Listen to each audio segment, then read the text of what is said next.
Welcome back, ladies and gentlemen, to RWF's Wednesday Night Free-For-All. We thank you for joining us, and we hope that you will continue to support this channel, this show, and everything that R-CADE Glasgow does by going to patreon.com/R-CADE Glasgow or visiting arcadeglasgow.com/store and purchasing something from our many wonderful items on our website, such as this here, and that, or this. Enjoy the rest of the show. Welcome, ladies and gentlemen, to our first matchup of the night. It is Jamie Hayter versus Liv Morgan, who is coming to the ring right now. Joining me, as always, twitch.tv/Shotana. How are you this evening, Shotana? I'm doing well. Thank you very much for asking. Good to hear. What do you think about our opening contest? Have you got a favourite in this matchup? Have you got someone you're excited to see? I think both women are very talented. I'm always impressed by Jamie Hayter whenever she puts on a performance. Liv Morgan, I think, is the dark horse that everyone should have their eye on. So it'll be interesting to see who comes out of this one. Absolutely. Neither competitor, as I'm checking my notes just now, in the RWF, as referee Rick Knox about to get things underway, and we begin. Jamie Hayter immediately taking the offensive, Liv Morgan backing into a corner. Liv Morgan getting the first takedown though with ankle lock takedown. I'm just checking my notes here, looking at our win-loss divisions here. It's to my knowledge that Liv Morgan has yet to win a matchup. Jamie Hayter is 1-1. Liv Morgan is 0-2. So that definitely stands Jamie Hayter in good stead. Having the victory, she is obviously probably the favourite for this match. Liv Morgan, however, will have that hunger to try and get her first win. Absolutely. Jamie Hayter winning a matchup a couple of weeks ago. Prior to that, her first loss was against Bull Nakano in our women's title tournament. Roll up there by Liv Morgan, too close to the ropes, says referee Rick Knox, but Jamie Hayter kicked out anyway as she hits a standing front power slam and a kick to the legs. Any sort of strategy you can foresee one of these two ladies using here, Tony? Well, you're already starting to see Jamie Hayter start to concentrate a little bit on the legs of Liv Morgan, which Liv Morgan, uses a lot of leg-based manoeuvres. So we're already starting to see that type of offense from Jamie Hayter. What Liv Morgan would have to do to counter that is something very similar. Either aiming for the lower back or the legs to try and take away the power game of Jamie Hayter. Absolutely. Jamie Hayter's last win, ladies and gentlemen, was 2 weeks ago against former world champion Mickie James in an exciting contest. Roll up here by Liv Morgan, kick out at less than 1 by Jamie Hayter. Hayter is probably our third strongest woman here in the division, which sounds like not that high up of a ranking. But when you're comparing that the number 1 and number 2 would be our inaugural and current women's world champion, Awesome Kong, and the loser in that women's title match, Bull Nakano, it's saying quite a lot for Jamie Hayter's strength. Definitely. If it wasn't for the two behemoths that are at the top of the division, she would be the strongest by far. However, strength doesn't always win the day. You have to look at the more agile as well as having that agility can sometimes get you out of the way of offense. As you can see right there, by an ankle lock takedown by Liv Morgan into a single leg Boston Crab, but those tree trunk like legs of Jamie Hayter let her out, and a massive spinning elbow to Liv Morgan followed by a drop down one and a kick to the abdomen. So far, a very aggressive matchup, a lot of kicks and strikes as Liv Morgan comes off the ropes into a roll up. Quite disappointing given the setup there, but an impressive manoeuvre to trick her opponent. Definitely, there would have been some impact on the way down there with how quickly they went into it. A lovely belly to back suplex there from Liv Morgan. And I think as it stands right now, both women have showed, real promise in this match. Absolutely. Cover there by Jamie Hayter. 1-2 kick out at just before 3 from Liv Morgan. So it seems so far from what I've been seeing in the 6 minutes and 13 seconds we're into the matchup that Jamie Hayter has been getting more strikes in, but the majority of offense has been coming from Liv Morgan, and yet Jamie Hayter is getting longer pinfalls. As a pinfall attempted there by Liv Morgan, 1, still only a 1 count from referee Rick Knox. I do really like that bridging pin from Liv Morgan, however she needs to get more than a 1 count for it. Perhaps the spinning avalanche DDT from the top rope from Liv Morgan, but reversed punch into the gut from Jamie Hayter. on the floor, straight out the corner, drags Liv Morgan back herself, lock up, shoves her back, repeated elbow strikes to the face, that'll mess someone up real fast. Just a quick overview for you, Tony, as Jamie here gets thrown to the outside and Liv Morgan leaves her there. Currently, our World Women's Champion Awesome Kong is the only person undefeated, which would make sense as our Women's Champion, with 4 wins, 0 losses, 0 draws. Bull Nakano's only loss on her record is to Awesome Kong in that women's title match. And then next in line with 2 wins and 1 loss would be Gail Kim. I strike that, sorry. No, it would be two wins and 1 loss. My notes are somehow very wrong and say that Gail Kim never lost a match. That's incorrect. Pinfall attempt by Jamie Hayter. 2.9, very close one. Tony, what do you think of Gail Kim potentially being the next challenge for Awesome Kong's women's world title? I think it would be a match to see.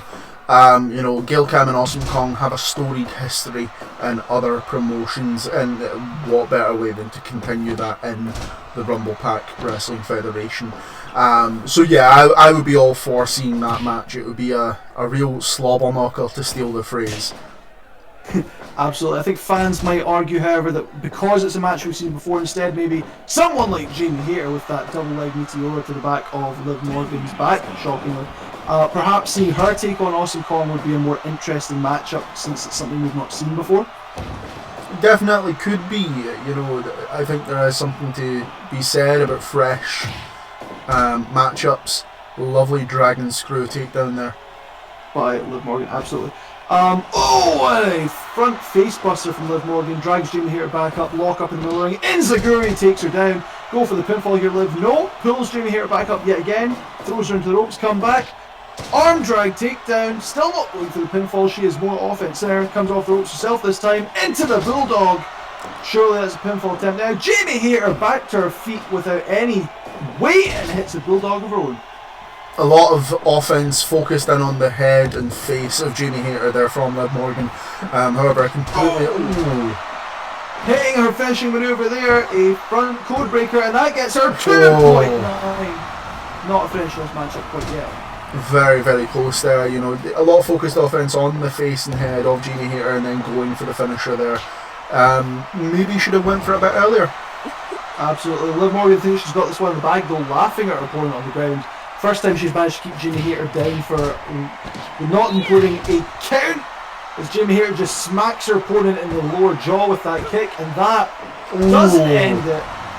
2 weeks ago when she took on Mickie James, it took 2 of those lowered kicks to take out her opponent. The Shining Wizard could be it. 3 counts, referee Rick Knox. A tremendous showing here from Jamie Hayter, the Ace of Eve. Unfortunate for Liv Morgan. I'm very excited to see where Jamie Hayter goes from here. We've mentioned the women's division needs some interesting challenge.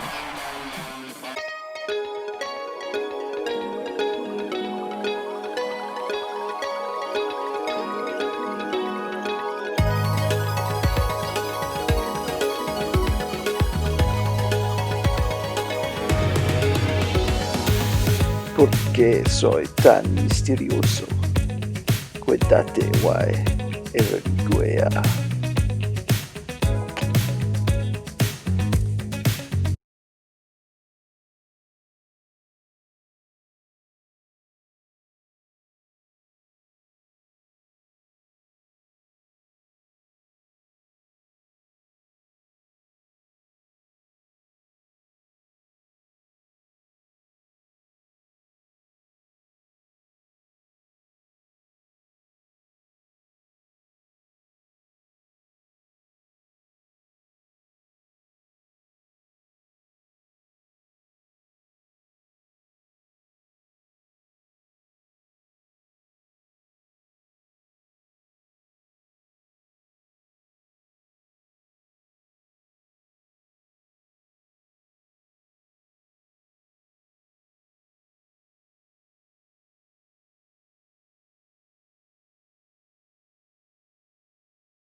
Welcome back, ladies and gentlemen, to our second matchup of the night.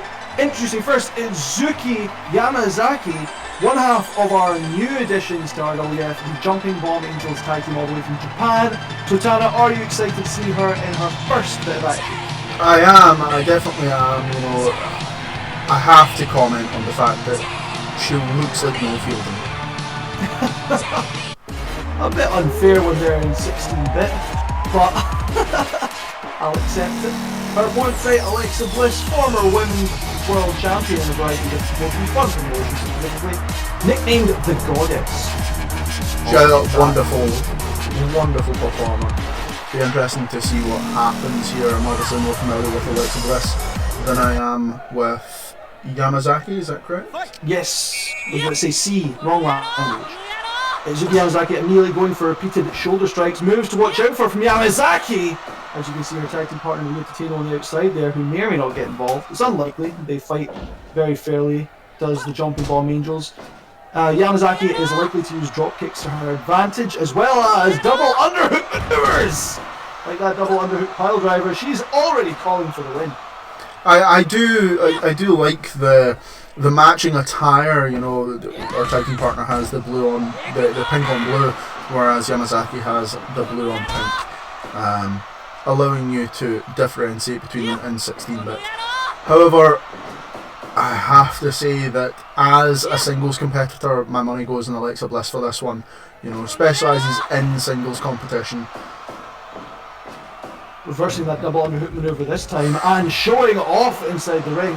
Alexa Bliss clearly quite confident in her matchup tonight. As you mentioned, former champion, she is probably the odds-on favourite to win this matchup, especially since this is Yamazaki's first match here in the RWF. And a primarily tag team wrestler, she misses the dropkick there, one of her signature manoeuvres. Lovely jerk of the arm there, doing some damage to the elbow. That will definitely help when Yamazaki goes for more of those double underhook manoeuvres. Like what I'm seeing from the Goddess, however, Yamazaki is given as good as she gets. Ankle lock takedown into single ankle lock submission manoeuvre, but Alexa Bliss manages to kick her way out. Rick Knox still on hand here, checking for any rope breaks, this time counting out Alexa Bliss. A reminder for anyone that's joining us for the first time, 20 out ring count here in the RWF.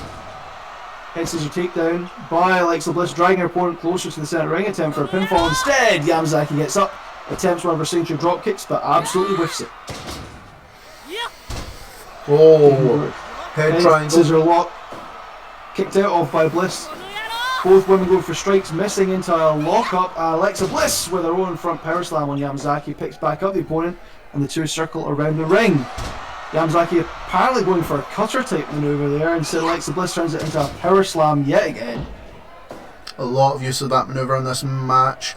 I think Alexa Bliss will be trying to set up for the Twisted Bliss. That was a lovely underhook powerbomb there. Sorry, pile driver.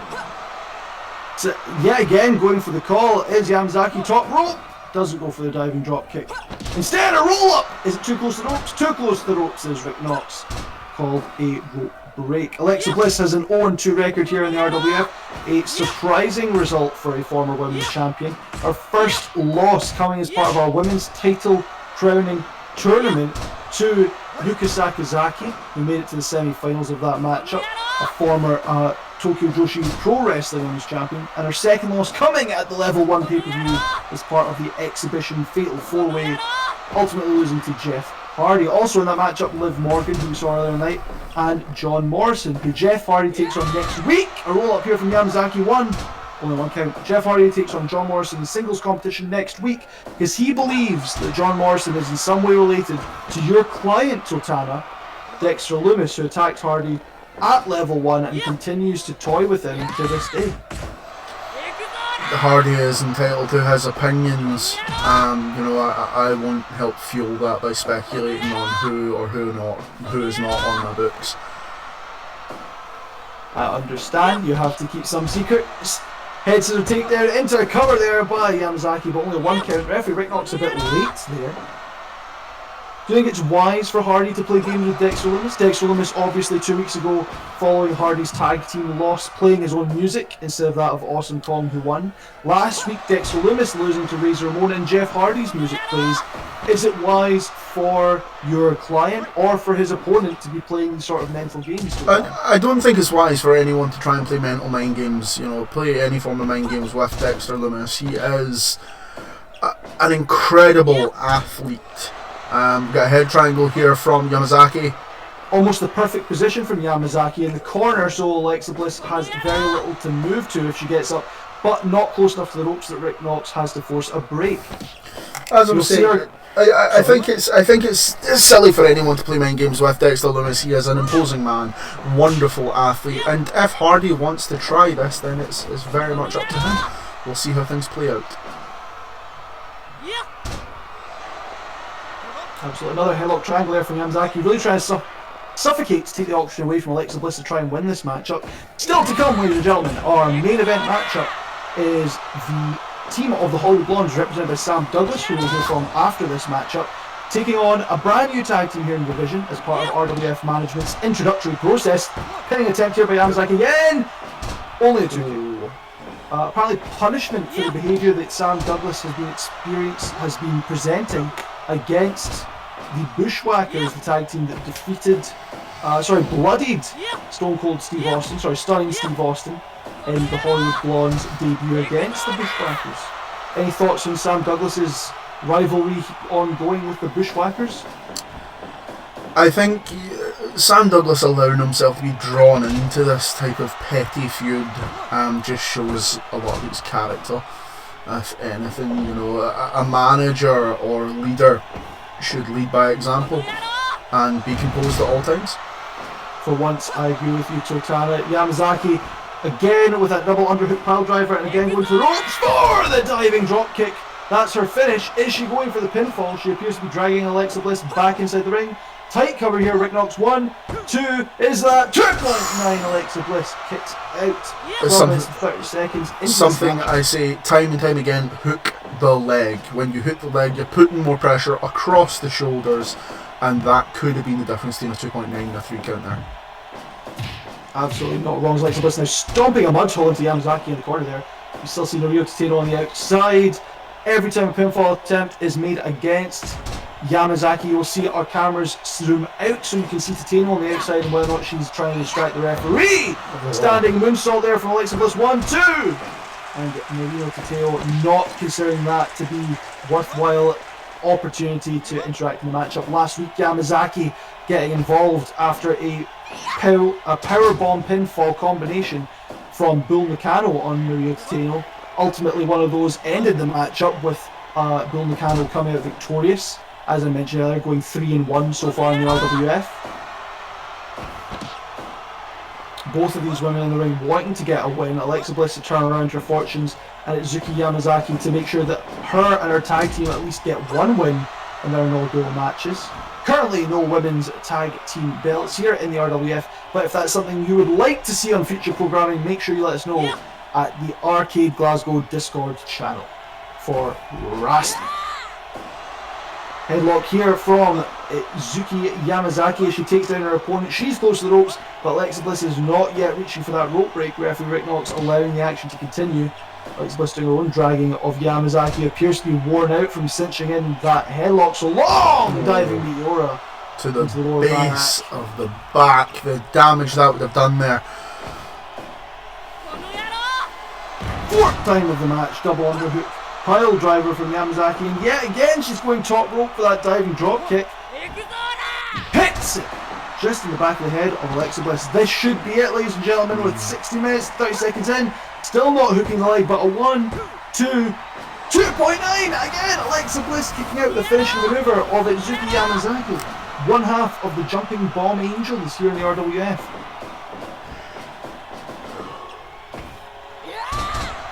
Roll here by Yamazaki, too close to the rope, says referee Rick Knox, and too close to the wonderful staging that we have here in our arena tonight. Roll up from Alexa Bliss this time. 1, 2, only a 1 count. I was hasty in my counting. Slap to the chest. Now it strikes back and forth between the two women in the middle of the ring. Yamazaki's being pushed further back, but she's the one that hits a dropkick and takes down Alexa Bliss. Plus a splash. 1, 2, 3. Not the finish we expected, ladies and gentlemen, but clearly those double underhook brainbusters and those drop kicks from the top rope has been doing enough to take out Alexa Bliss. We go back to another short commercial break and we'll be back with our main event.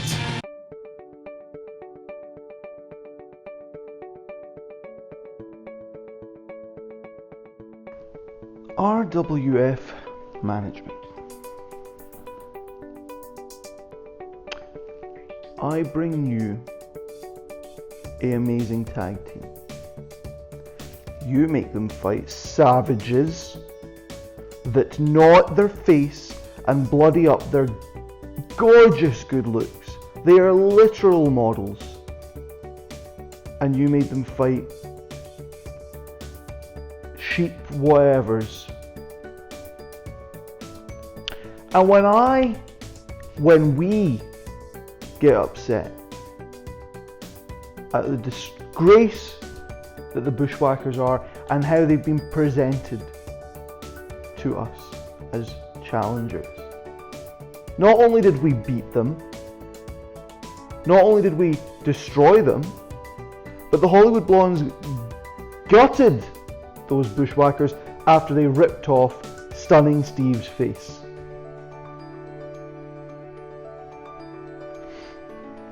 And now you're telling me, I'm hearing, we're getting punished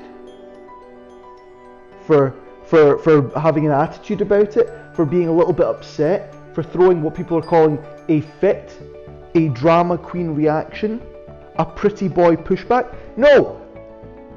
We have a right to be upset. It doesn't matter what tag team you're presenting us with tonight, what inaugural, what new tag team is debuting. The Hollywood Blondes are more than just pretty faces. We proved that by beating savages, and we'll prove it tonight by beating noobs. It's not just the Hollywood Blondes. It's Sam Douglas management too.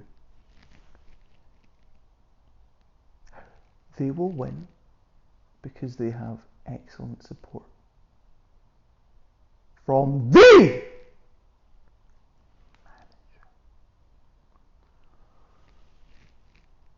So best of luck whoever we're facing. You will need it.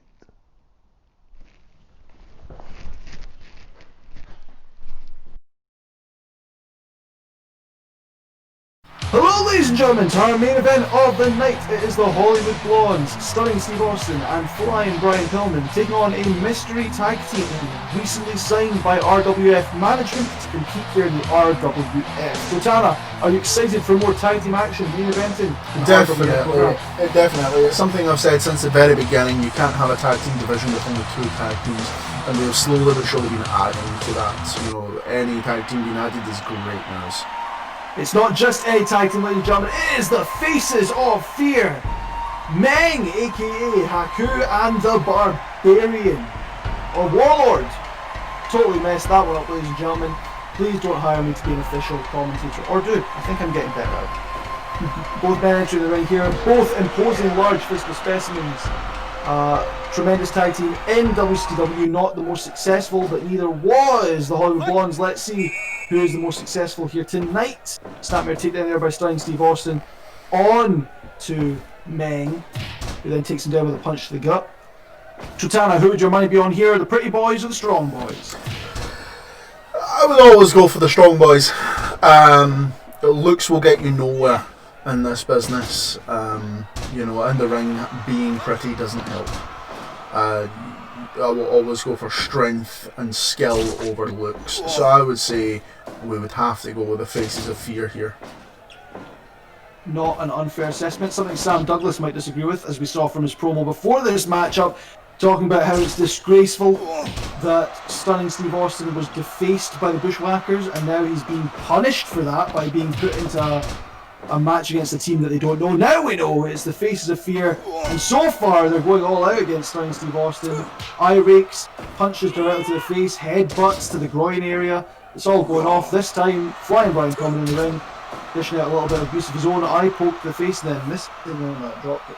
You have to think if it weren't for Sam Douglas running his mouth, management wouldn't feel the need to punish. And let's be honest, let's be candid here, we're not saying that management is punishing his clients.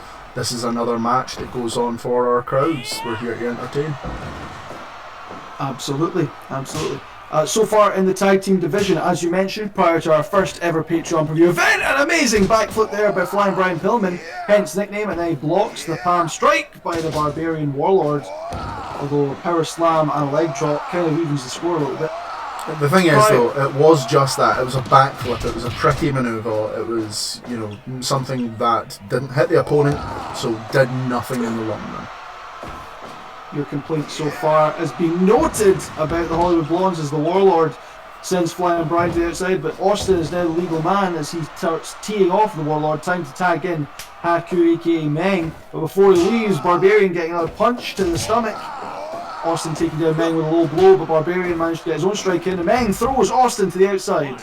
Both members of the Faces of Fear retreating to the centre of the ring now.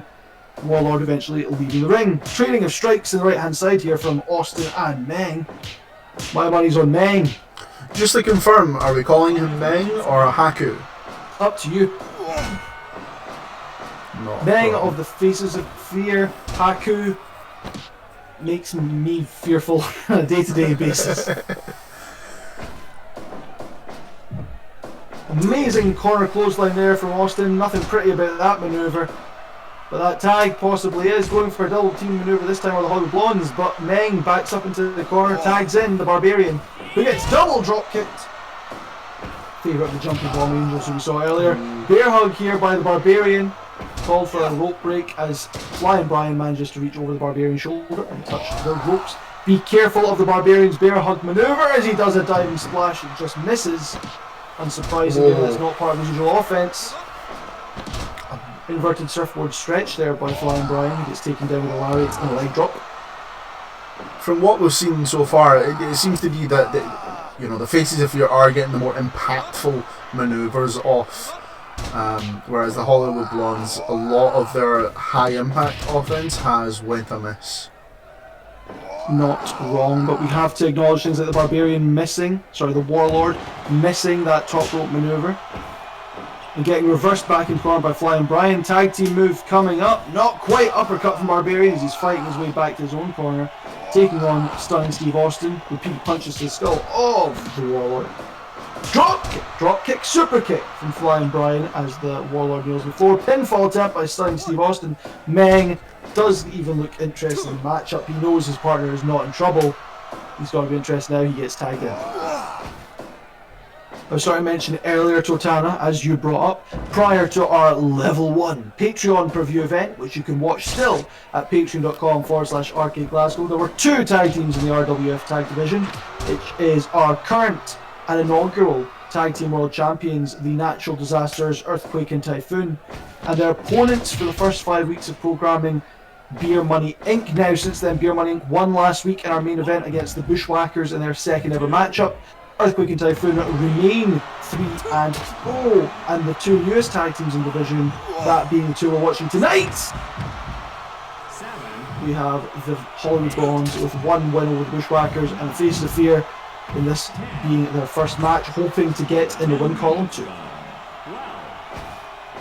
We talked a lot. Wonderful. Making sure he was in before the 20 count there. Sorry. Ensuring you're keeping the referee, our viewing public and the wrestlers correct as the Warlord kicks out of a double team maneuver.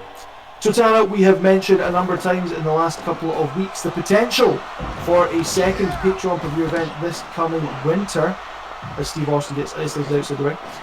Which of the tag teams in the division currently, Beer Money Inc., the Faces of Fear, the Bushwhackers or the Hollywood Blondes, do you think as The Warlord drops Stunning Steve Austin right on his neck. Which do you think has the best chance of challenging the Natural Disasters at that potential second Patreon preview event? I think, as it stands, the Faces of Fear, I think, have possibly got the size that will be needed. You're either going to need someone incredibly agile and tactical to take out the Natural Disasters, or someone strong. And I think that's what we may have here with the Faces of Fear. We've just seen him squash Steve Austin's head between two giant biceps. Warlord picks him back up, but Austin retreats into the corner, tags in Flying Brian. Austin, before he leaves, whipping the Warlord into his own corner. Definitely. Shades of Killer B and the R-CADE with the double lariat, but we've just seen something very akin to a Meltzer driver there. Absolutely. Spike pile driver taken on there, and then Flying Brian going top rope, a brutal punch, and then a 360 DDT from the top rope onto the Warlord. Both lock up. Headbutt from the Warlord. You don't want to challenge the Face of Fear to Fitz's strap. Miscommunication there. Warlord going top rope for a diving headbutt. Men pulling his tag team partners Prey out of the way. They're both attempting leg strikes on Flying Brian. The backbreaker from the Warlord and a diving headbutt from Meng. They're really softening up Flying Brian in the centre of the ring as Meng goes for a powerbomb. Set out powerbomb it is. Pinfall broken up by... You have to think that would have been a 3 count if not for Stunning Steve Austin getting involved there. Absolutely. So I was asking Tony about who you think, as we see an impressive scoop slam on the Warlord from Flying Brian. He comes off the ropes and just kicks him square in the kidneys. Who you think is going to do best against the Natural Disasters, but who do you think can rack up the wins in the tag team division to justify challenging them at our next Patreon preview event? I think my answer stays the same. I think, in this match, the Faces of Fear have impressed me. So I think they may be able to, rack up those wins in future weeks. Absolutely. Both competitors going at it very aggressively. Steve Austin with a snapmare takedown into a headlock in the middle of the ring. Nowhere for the Warlord to go, but he doesn't need to. He uses brute strength to kick out of that one. All competitors in the ring here, but it's the Faces of Fear that have managed to get the upper hand on that.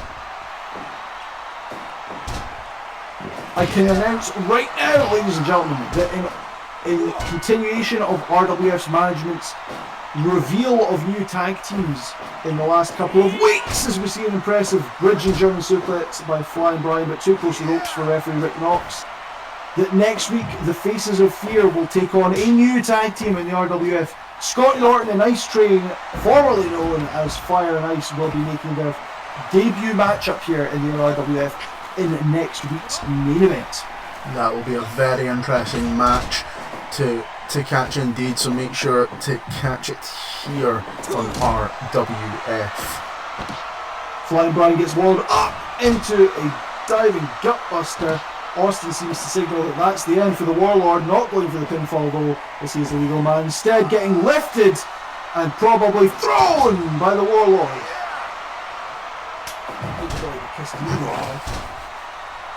Also looks very tired given he fell over taking the pin, taking the tag even. Meng got in the ring, had no qualms about getting his tag team partner out of the way.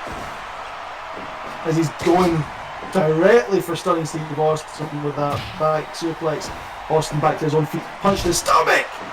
Oh, an impressive pullback lariat followed by an impressive off the ropes bulldog. Two maneuvers we've seen earlier in the night. We've seen matches end here in the RWF with a simple pullback lariat. We haven't seen the men with a tag team dropkick, but who's to say that's not the finish? As Flying Brian and Stunning Steve attempt to tee off yet again on Meng, who only pushes them both back with those amazing legs. Amazing legs. It's probably the worst way I could have described Meng, but I mean, they are amazing. There's nothing to say about nothing wrong about saying that. Impressive maneuver by Flying Brian, Russian leg sweep into a shoulder breaker submission maneuver, but instead he gets absolutely taken out with a clothesline from hell by the Warlord, and a second one for good measure. He's going for a third. He'll look to be going for a chop, but Flying Brian able to get a strike in, and now both men trading punches on the right hand side of the ring.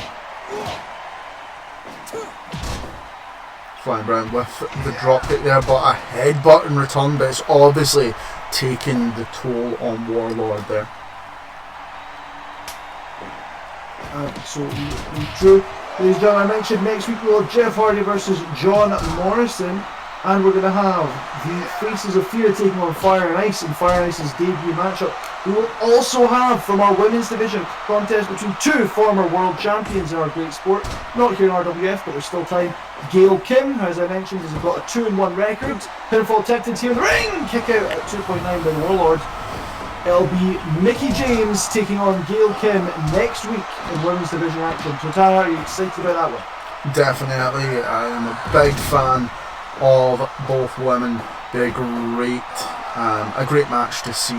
I know who my money's on, and I know that Sam Douglas would disagree. Sam Douglas representing Mickie James, of course.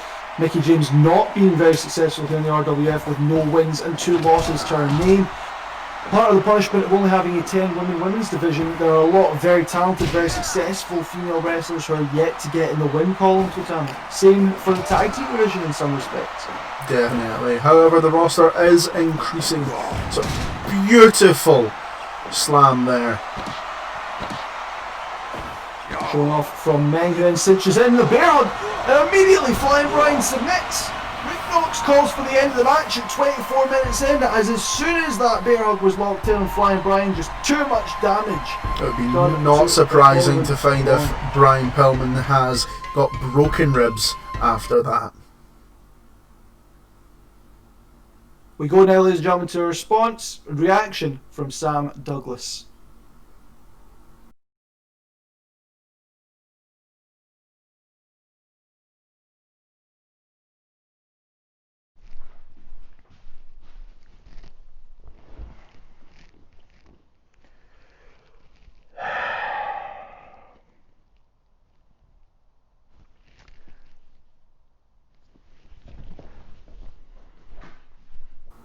Interesting words from Sam Douglas, clearly disappointed in the loss there for the Hollywood Blondes. Your thoughts, Totana, on this? And while I've still got you, your thoughts on the matchup next week between Hardy and not your representative, John Morrison? So, I think a poor workman blames his tools. You know, Sam Douglas is trying to fob off the blame. At the end of the day, his team wasn't good enough. That's it. And with regards to the match of Hardy versus Morrison, I think it'll be an interesting match. You know, I don't know what you mean about apparently not my client. As it stands right now, I only have one client, and that is Dexter Loomis. If I sign people in the future, you will be first to know here on RWF. However, I have no doubt that John Morrison will put in a great showing next week. He isn't a man of 1,000 names for no reason.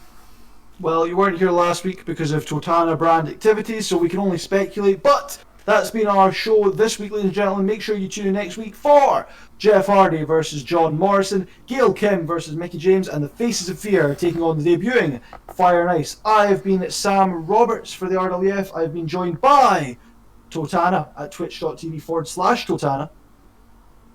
Indeed. And this has been Free For All. Thank you, enjoy the rest of your day, and good night.